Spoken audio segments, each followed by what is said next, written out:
François Den. Très très fort. Hein. Et là, on va avoir un aperçu. Vraiment, Champais, ça va être déterminant pour la suite de la course d'Eriske François. Combien d'écart va avoir François, vu justement à ce point de ravitaillement, qui est un point crucial. On voit Jean-Michel Fort-Vincent qui vient le... Kilomètre 123. On va peut-être essayer d'écouter un petit peu. Ouais. Voilà, toujours les mêmes gestes répétés.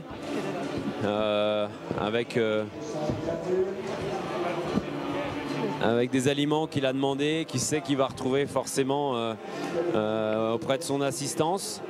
Toujours voilà, comme tout à l'heure à Courmayeur, hein, des petites bouchées, et pendant ce temps-là, on reprend les automatismes. Visiblement, il y aurait un petit souci sur le bâton, hein, puisque Jean-Michel est en train de lui reficeler le bâton. Hein, un problème sur la dragonne. Donc voilà, a priori, ça s'est fait.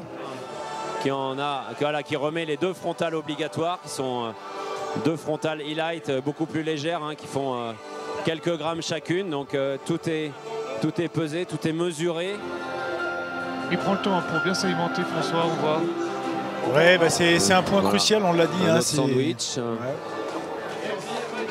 Voilà. Donc, qu'est-ce qui est demandé? Veste, couverture de survie et le téléphone portable. Voilà. La couverture, c'est bon. Téléphone et voilà. couverture ensemble. C'est bon. Tout est OK.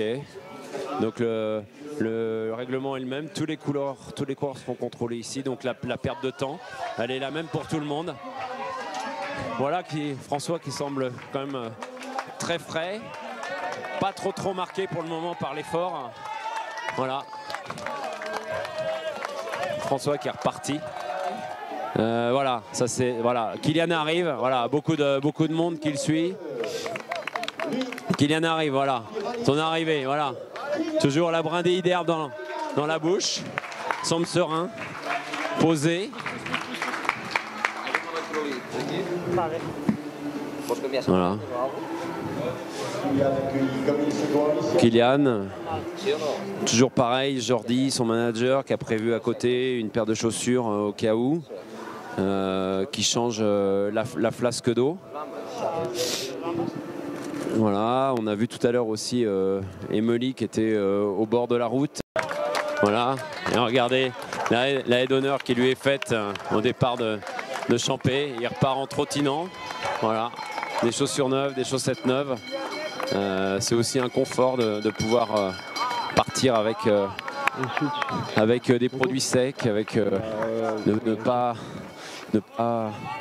avoir la macération de pied dans des chaussures mouillées et risquer d'avoir une...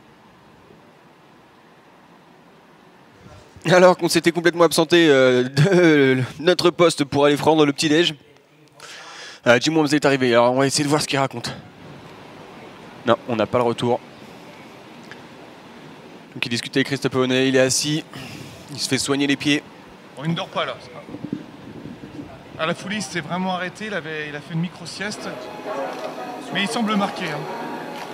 Et surtout, il a l'air d'avoir des problèmes de pied, certainement avec l'humidité. Voilà, c'est ce que Christophe Honnet racontait. Hein. Des ampoules. Regardez, il est en train de se faire soigner des ampoules au pied. Regardez.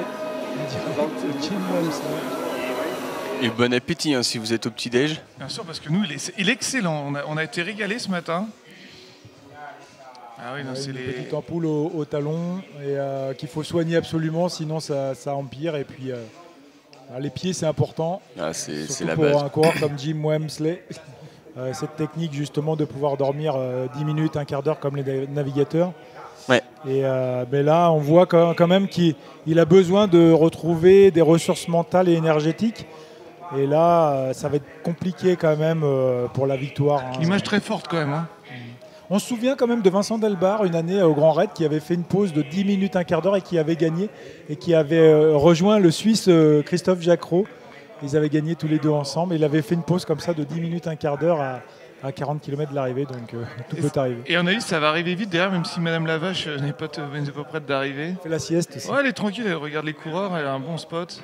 Ah et voilà, ça arrive derrière avec Tim Tollefson. Tim Tollefson, regardez-le. Regardez-le. C'est frais, on voit le visage de guerrier. Il sait qu'il est en train de remonter. Voir Jim Walmsley comme ça allongé sur le banc, ça va aussi lui donner. Ça veut dire que là, il met un premier pied sur le podium. Et là, un petit mot quand même pour son coéquipier. Ah, il dort. Ça doit faire mal aussi à ce moment-là à Jim qui doit dire ouais, il est là lui. Ouais, non mais c'est beau entre coéquipiers quand même. Bien sûr, hein, dans la tête quand on voit ça, on a dit ah bon bah c'est dommage pour l'autre, mais aujourd'hui c'est la guerre, hein, c'est la compétition et Tim le sait très bien, il n'est pas venu là pour enfiler des perles. Ouais, changement de et regardez, ouais, ce point en l'air avec le sourire. Il est très bien là, Tim Tollefson. Il est mieux qu'Ian Jornet quand il est passé. Ah oui, ça c'est certain. Regarde. Donc, et c'est quelqu'un qui est adorable, hein, qui a déjà marqué les esprits dans les rues de Chamonix lors de ses arrivées. 2h18 au marathon. Hein, quand même. Voilà. Il avait fait deuxième, c'était sur la CCC ou la TDS aussi. Je crois, non, ouais, c'est vrai que. Si, il avait fait derrière Zach Miller. Non, il avait gagné, je sais plus. Ah, je me souviens plus. C'était il y a 2 ans, il avait fait la CCC ou la TDS. Donc le podium est en train de changer puisque Tim Tollefson repart en 3e position de Champellac. Et regardez encore hein, le bras en l'air.